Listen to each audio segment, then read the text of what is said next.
السلام علیکم جی جناب، ایک اور جو ہے نا انٹرسٹنگ چیز جو میں کا شیئر کی جائے آپ کے ساتھ وہ یہ تھی کہ یہ پیچھے ویڈیو آپ دیکھ رہے ہیں تو میرا ایک چھوٹا سا آپریشن تھا یہاں پر جو ہے بیک کا ڈسک کا تھوڑا سا پرابلم ہو گیا تھا میرا. تو ایک تو یہ ویسے روم وغیرہ کی ویڈیو ہے وہ میں دکھانا چاہ رہا تھا کہ اچھا صاف ستھرا سسٹم ہے ان کا.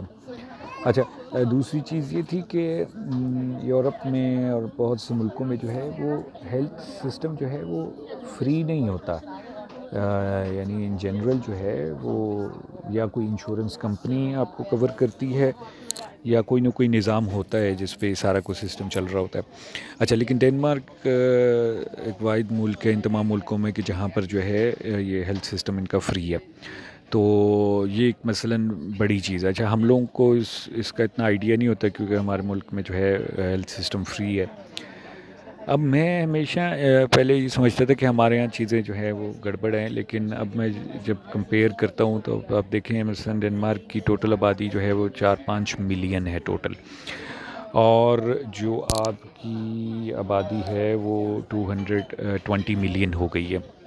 اور 220 ملین کو بھی ہم لوگ پاکستان میں جو ہے فری ہیلتھ سروس پرووائڈ کر رہے ہیں. یہ بہت بڑی چیز ہے، میرے آئی تھنک سو بہت بڑی چیز ہے.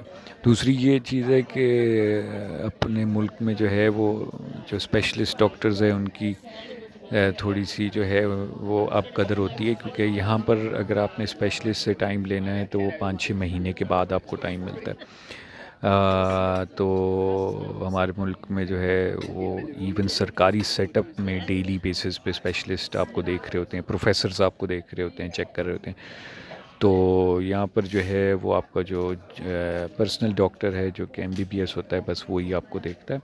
ان کیس کہ بہت کوئی ایمرجنسی ہو تو اس میں پھر ریفر کیا جاتا ہے. باقی سروسز تو اچھی ہیں ان کی، صاف ستھرا ہاسپٹل میں جو نظام ہے وہ تو بہت پروفیشنل ہوتا ہے. تو اس چیز کو میرے خیال سے ہمیں اپریشیٹ کرنا چاہیے کہ ہمارے ملک میں جو ہے اسپیشلسٹ کی طرف جو ہماری ایکسیس ہے وہ بڑی اچھی اور بڑی ایزی ہے اور فری بھی ہے. لائک تو بہت سے ملکوں میں جو ہے وہ سسٹم فری نہیں ہے، انشورنس ہوتی ہے یا اور طریقوں سے. تو یہ ایک چیز تھی میں نے کہا آپ لوگوں کے ساتھ شیئر کی جائے. چلیں جی، تھینک یو، ٹیک کیئر.